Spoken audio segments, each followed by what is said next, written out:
Okay, so today we're going to talk about probability distributions. And in order to do probability distributions, it's important to first note what you're finding probability of.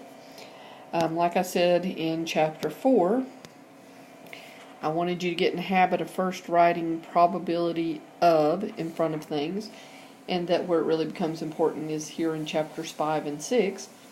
Because in these chapters you're going to be writing something like probability of x less than or equal to 3, and that basically tells you, well, that's a pitiful 3, let's try that again. And that basically tells you what you're finding probability of. So that's what I want you to do on this first page. In a minute, hit pause and try these problems. It could be any of these inequalities listed down here, or equal to. If you don't know these inequalities, if I asked you what a greater than or equal to symbol was and you don't know it, that's something you need to write down here in your notes and possibly even write down on your cheat sheet. So if you need to, take a minute and write these down, then go through the page there and just write something like this. Probability x whatever, less than equal to, greater than equal to, whatever number it's talking about. Hit pause to do that, and then hit go when you're ready to hear the answers. Okay, so the first one says, find the probability that the number of roses in a mixed bouquet is 8.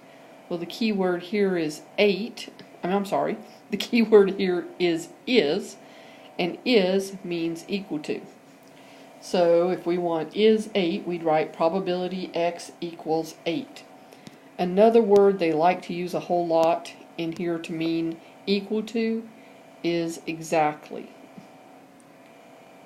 So if you see, like if this had said, find the probability that the number of roses in a mixed bouquet is exactly 8, that still means equal to. The next one, find the probability that the number of roses in a mixed bouquet is at least 8. At least is greater than or equal to. A lot of times, if you can't remember what these are, think money. If you have at least $8, then you got $8. You might have more, but you don't have less. So that's greater than or equal to. You can also put any of these that confuses you on your cheat sheet. The ones that tend to confuse people the most are this one at least, and then find the probability that the number of couples dining in a restaurant is at most 5. If you see at most, that's less than or equal to. If you have at most $5, well, you got $5, but that's the most you have, so you might have less, but you don't have more. Find the probability the number of trout caught during the last fishing trip was less than 17. That's just less than, so it'd be the less than symbol with no equal to underneath it. Find the probability the number of balloons in delivery is between 10 and 13 inclusive. So between puts less than symbols, the inclusive puts the equal to's. If it had not said inclusive and had just said between, it would have been probability 10 less than x less than 13. It's always less than symbols because you read from the x. This is x greater than 10 and x less than 13, so that puts it in between them. Find the probability that the number of cars caught speeding on a local highway is no more than 21. No more than 21 would be 21 or less, so less than or equal to.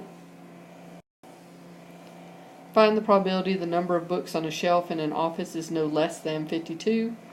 No less than is greater than or equal to.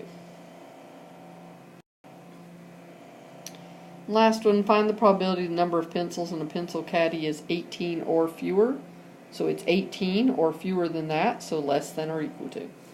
So for all of these problems in Chapter 5, for all the problems in Chapter 4 too that we're doing probability, you must start out with this statement. Probability of whatever it is you're finding. Okay, so this slide explains what this probability distribution is. So far in this book, we have had events such as rolling a die, and we've collected the data from those events and put them in things like frequency distributions and got statistics and graphs. And then in chapter 4, we figured out the probability of these events, of each thing happening in these events. So in chapter 5, we're going to put those together and make the event and its probabilities into probability distributions. Notice that when we were doing frequency distributions, it was a sample, so we had sample statistics. Probability distributions are considered populations, so they have parameters. So when you're finding mean and standard deviation in chapter 5, you're going to use the symbols mu and sigma. A couple other definitions. These actually aren't on your notes because you don't really need to know them like memory-wise, but they do kind of come up in MyStatLab, so that's why I bring them up. Some of the questions in MyStatLab ask about random variables because these probability distributions are random variables. In chapter 5, it's discrete random variables, which remember were ones that a half or a decimal doesn't make any sense on. So everything in this will be like 0, 1, 2, 3, 4. In chapter 6, we'll do continuous random variables. We'll figure out what happens in between those numbers. So we'll have things like 0 through 4. And these probability distributions are tables that put together the probabilities for these random variables. Notice all these are quantitative. There are no categorical ones. Properties for a probability distribution. To be a true probability distribution, all the probabilities have to add up to 1. Remember, they're talking populations here, so we have to have 100% of it. And all the probabilities must be true probabilities. Remember, probabilities have to be between 0 and 1 inclusive. They can't be less than 0, so they can't be negative, and they can't be more than 1, so it can't be like 1 point something or 2 point something. So here's your first example there on your notes. Is it a probability distribution? Well, anytime you're asked that, you should answer those two questions. Do the probabilities add up to 1? If you take your calculator out and add those probabilities up, indeed you'll get 1. And again, this is as long as it's close to 1. If you added it up and got 0.998, that's fine. Or 1.01, that's fine. Because sometimes you round and it causes round-off error. So it just can't be very different from 1. Are they all true probabilities? They are. There's no negatives. There's no more than 1s. So yes, this is probability distribution. The next example, this one is the number of peas with green pea pods among 8 offspring peas. Is it a probability distribution? Well, when you go to add this up, notice you've got some of those 0 pluses. And remember, 0 plus meant that it was a really, really tiny probability, but it wasn't actually 0. However, for purposes of adding it up, we're going to treat those as 0. So you would add 0 plus 0 plus 0.004 plus 0.023, so on and so forth. And sure enough, you'll get 1. And are each of them probabilities? Yes. Those 0 pluses are still between 0 and 1. All of these fall into that category, so yes, this is a probability distribution. Some things we can ask about a probability distribution. We can ask, what is the expected value? When you see the words expected value, they're asking for the mean. So you're looking for mu. Okay? When you're trying to find mu, well, when you were trying to find x bar, when you had a frequency distribution, the way you did it is to put the x values in L1 and the frequencies in L2. So you're going to do the exact same thing here. In L1, you're going to put the x's, and in L2, you're going to put the probabilities. So get your calculator and put all those x values in L1 and those probabilities in L2. Again, for purposes of the calculator, you're going to enter 0 for these 0 pluses. There is no way to indicate 0 plus on a calculator. So you'll put 0 in for 0 and 0 for 1, and then so on and so forth. And then if you remember, after that, you do 1 var stats,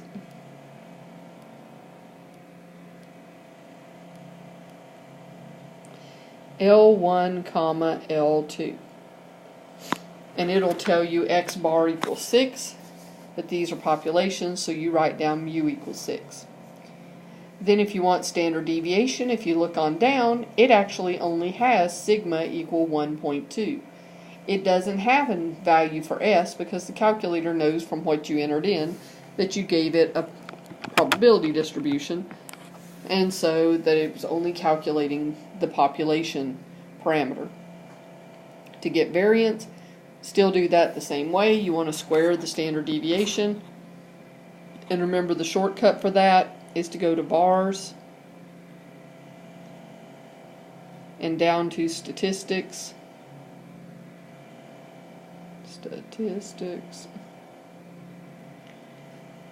pick the standard deviation and then square it, and you should get 1.5.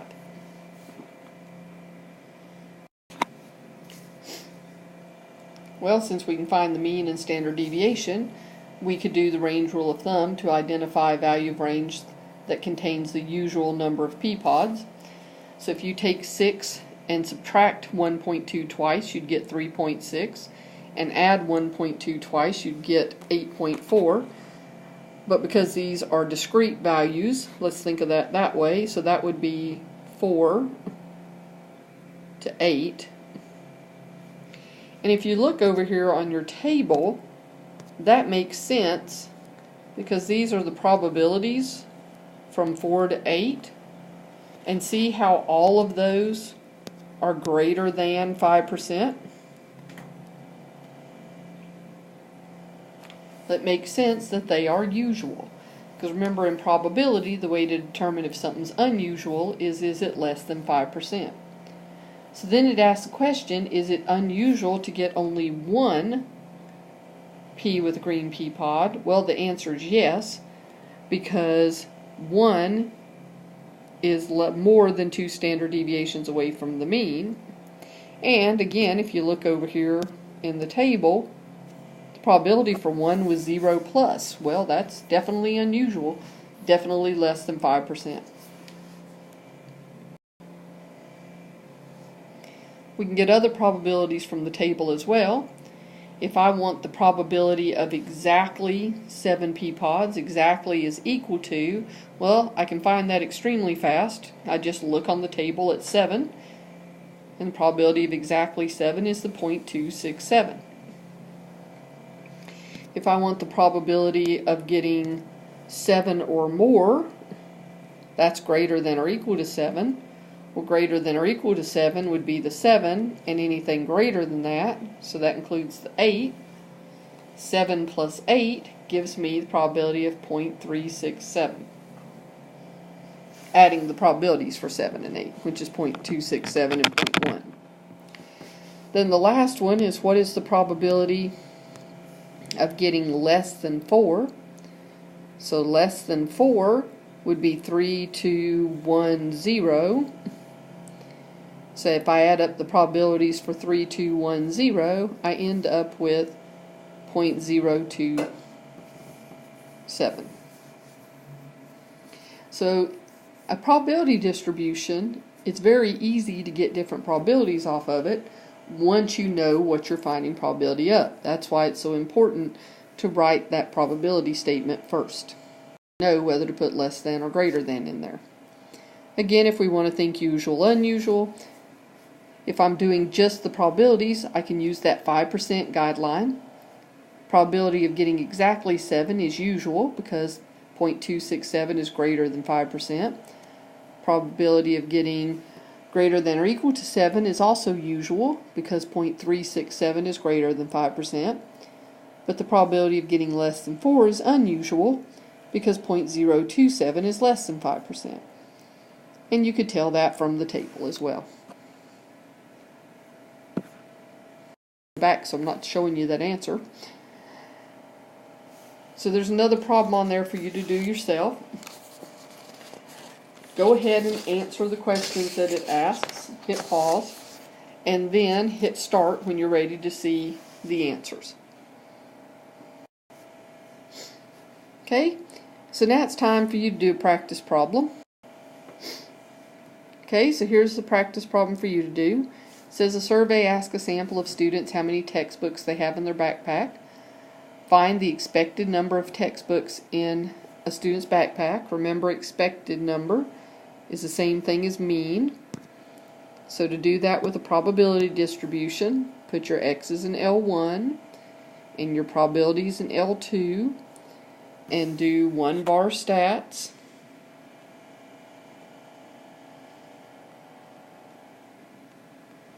L1, L2, and you should get 2.27. Remember to use mu because it's a population. Then it asks you for standard deviation. Well, standard deviation's in that same screen, so it's the sigma equals 0.96. And then it asks for variance. Take that standard deviation and square it. Either type the whole decimal out and square it, or do the var statistics, and you should get 0.92 for the variance. Now we're going to find probabilities using the table. Find the probability of selecting a student that has only 1 textbook in their backpack. Well, again, that's short and simple. Probability that it's equal to 1 is 0.17. Find the probability of selecting a student that has at least 3 textbooks in their backpack. Well, at least 3 would be greater than or equal to 3, so 3 and anything greater than that. So add those, the probability for 3 and 4 up, and you get 0.5. So at least half the students have 3 or more textbooks in their backpack. And then find the probability of selecting a student that has between 1 and 2 textbooks inclusive in their backpack. Well, we're wanting to do between, and we're wanting to do inclusive, so that's less than equal to. So that would be 1, 2, and 3. Add those up, and you get 0.91. If it hadn't had the word inclusive, yeah, that's what I thought it was doing. I can't see that yellow that good.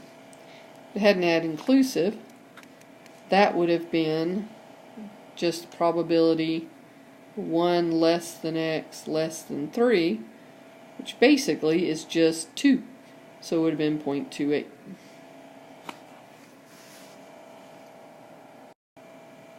Okay, so that's the first part of 5. The first part of 5 is probability distributions and manipulating them.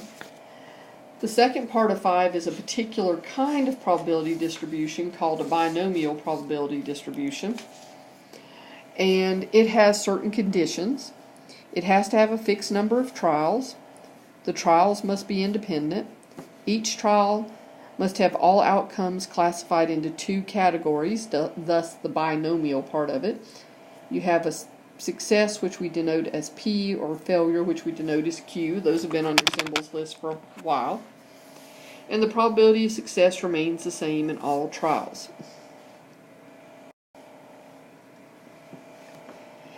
Binomial probability distributions generally don't have tables because they happen so often. Now you can make a table, and we're going to do that in class.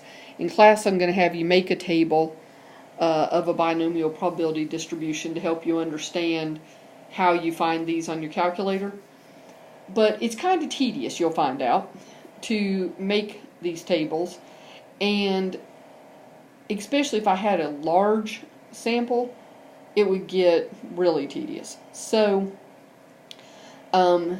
these happen often enough, and it's tedious enough making the table that I just want a calculator function to do it, or the computer to do it.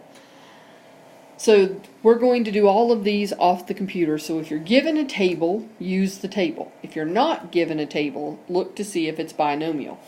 If it's binomial, then you're going to do it one of these ways. And one of the things is finding these different statistics. If it's binomial, I find the mean by multiplying the samples, or the population size, the fixed number of trials. Let me get it out correctly. N, which in this case is fixed number of trials, how many times the thing happens, times P, which is my probability of success. Now, and I forgot to say this on the other slide, don't get hung up with the word success. Success is not necessarily a good thing. Success is whatever X is. So you denote X as to whatever you're doing the distribution of. And if X is that you were murdered by a firearm, then your probability of success is that you were murdered by a firearm. Your probability of failure is that you were not murdered by a firearm. Okay? So success is not necessarily a good thing. It's whatever my X is. Whatever it is, I am finding probabilities of. So to find the mean, you multiply your fixed number of trials times that probability of success. To find variance, I multiply number of trials times probability of success times probability of failure. And remember that P and Q are complements. So if my probability of success, P, is 0.4, then my Q is 0.6, because 1 minus 0.4 is 0.6. And then the standard deviation is the square root of N times P times Q. We're used to squaring the standard deviation to find the variance, but if you already know the variance, you can square root it to find the standard deviation. Again, you got to be careful of round-off error. So if the variance came out something even, like 0.5, then you could do square root of 0.5, but it's safer usually to actually do square root of N times P times Q to keep from having round-off error. Okay, so here's an example to go over all that. An experiment in which a soccer player who historically makes 60% of his penalty kicks is asked to kick 3 penalty kicks, and the number of penalty kicks made is recorded. Is this a binomial experiment? Well, the answer is yes. I have a fixed number of trials, N equals 3. All the trials are independent. Him making 1 penalty kick doesn't mean he gets to move closer or something for the second one. There are 2 outcomes. P is that he makes it, because that's what I said up there. I said the number of penalty kicks made is recorded, so that's your X. So your P is the probability that he makes it. Q is the probability that he doesn't make it. And probability is the same each time, 0.60. Identify the number of trials, the probability of success, probability of failure, and the possible values of X. Well, the number of trials is N equals 3. Probability of success is that he made it, so it's P equals 0.60. Probability of failure is that he doesn't make it, so that's Q equals 0.40. 1 minus 0.60 is 0.40. And X is all the possibilities. So you have 0, 1, 2, 3. 0 would be he didn't make any of them. 1, he made 1 kick. 2, he made 2 kicks. 3, he made all 3 kicks. That's all the possibles that can happen. Find the mean, variance, and standard deviation. So I use my formulas. The mean is N times P. 3 times 0.60 is 1.8. Variance is N times P times Q. 3 times 0.60 times 0.40 is 0.72. Q is the square root of N times P times Q. Now here's what I was talking about. I could do the square root of 0.72 because it came out without repeating a decimal, but it's safer to keep from having round-off error to just literally do the square root of 3 times 0.60 times 0.40, and you'll get 0.85. Okay, now I want to get probabilities. Well, to get probabilities from a binomial probability distribution, there are 2 calculator functions. There's binomial PDF, in which case you put in the N, the P, and the X, which I'll explain in a minute. And there's binomial CDF, which again you put in NPX, but that varies a lot depending on what your inequality is. Both of these are under second vars. So if you do second vars, you have to scroll down a bit to find them. When you first do it, you'll see normal PDF and CDF. That's chapter 6. Scroll past those and find binomial. Okay, when you find them, if you found binomial PDF, press enter. If you have one of the newer calculators, it asks you 3 questions. The first thing asks number of trials, and that's the N. The second one says P, so that of course is the P. And then X value is the X that you're interested in. In the next slide, I change X to number for clarity, to the number sign. For those of you who don't know, that was a number sign before it was a hashtag, so that's a number sign. This is literally the number you're going to put in the calculator given by the problem. So this table is in your notes, and this table should be on your cheat sheet for the test, because this is how you get those calculator functions to work correctly.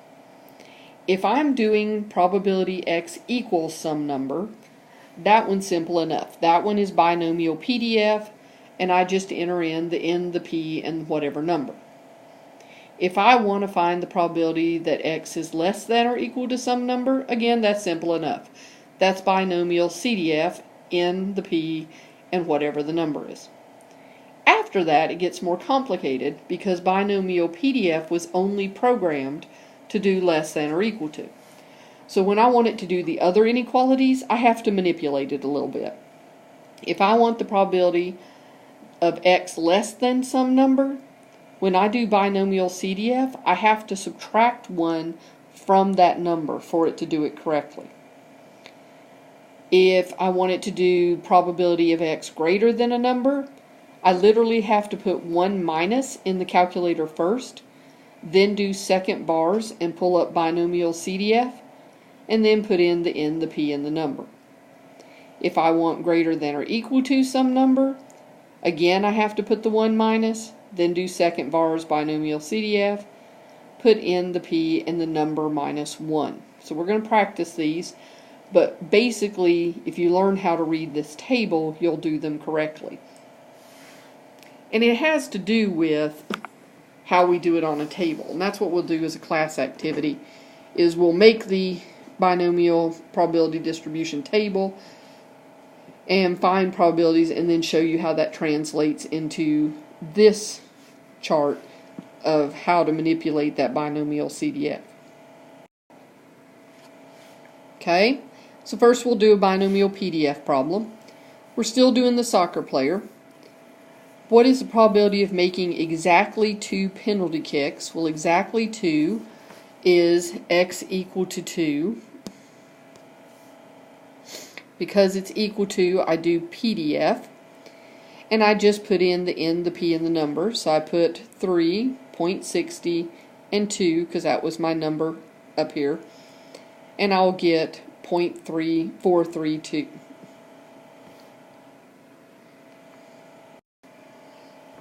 Okay? If it said, what's the probability of making at most 2 penalty kicks?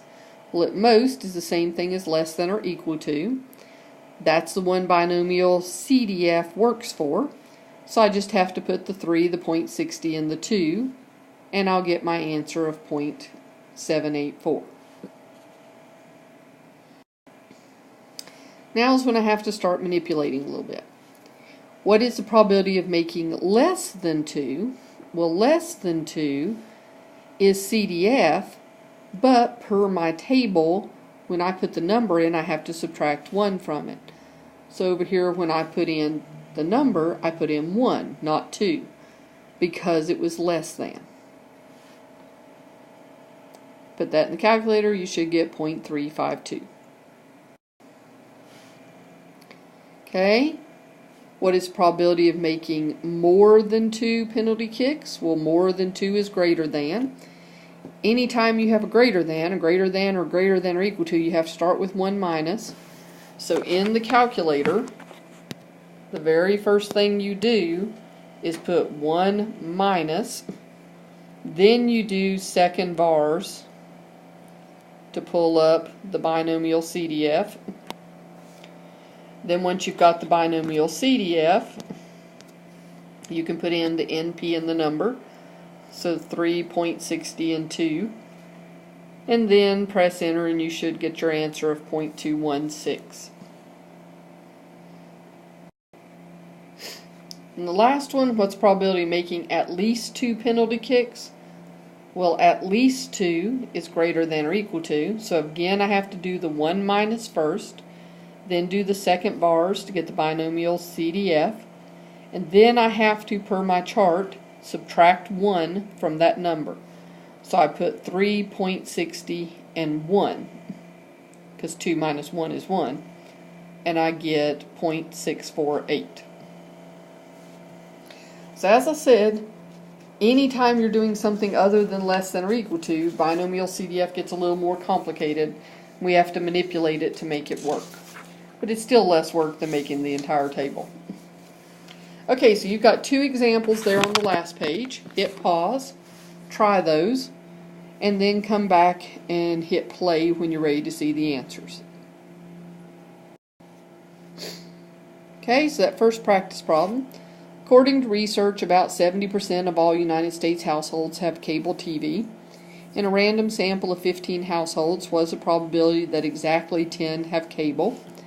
Exactly 10 is equal to is PDF.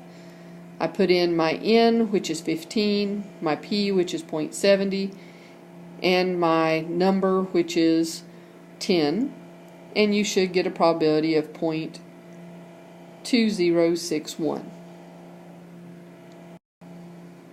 Same situation, but in this case, they want to know what is the probability that exactly 3 do not have cable. Well, if it's do not have cable, I'm not talking about the 70% anymore. I'm talking about Q, the 30%. I'm still going to use PDF because it was exactly, so it's equal to, but I will do 15, 0.30, and 3 in this one and get 0.1700. Because it says do not have cable, you're going to use Q, and remember you get Q by subtracting P from 1.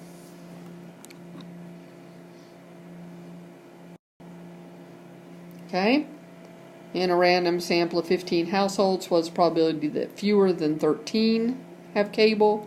Fewer than 13 is less than, and if you look at your table, when it says less than the number, you have to subtract 1 from it. So over here, you're going to put 12, because 13 minus 1 is 12. You're going to use CDF because it's an inequality. It's still a 15 for your N and 0.7, because we're back to doing have cable, so we're back to the 0.70.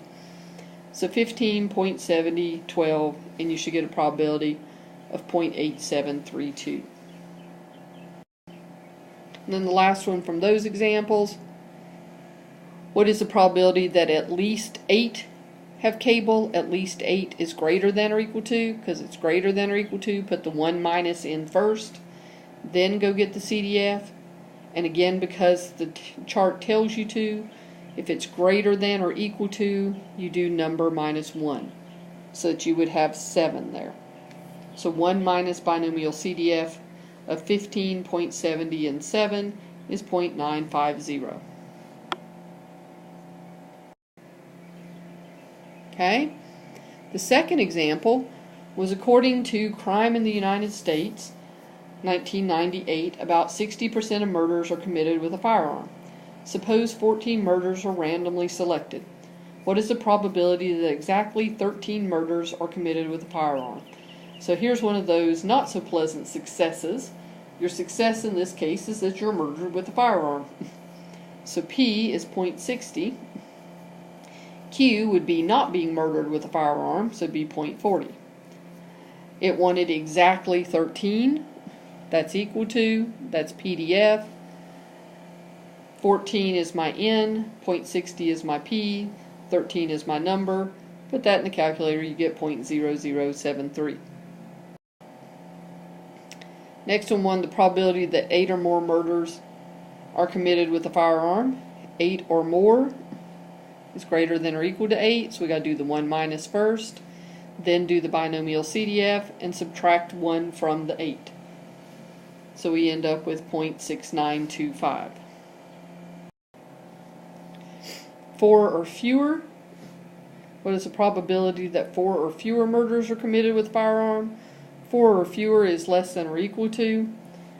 So we do the binomial CDF, and we can leave the number the same as it was. You should get 0.0175. And then in the last one, what is the probability that exactly 10 murders are not committed with a firearm? Exactly is equal to, but because it's not committed, we're talking about Q, so you put 0.40 here in your PDF instead of 0.60, and you should end up with 0.0136. Okay. So that's it for Chapter 5, so you can try the Chapter 5 homework. Remember, as always, we're going to do this more in class. So if you get confused in your MyStatLab work, just skip them and wait until we go over it in class.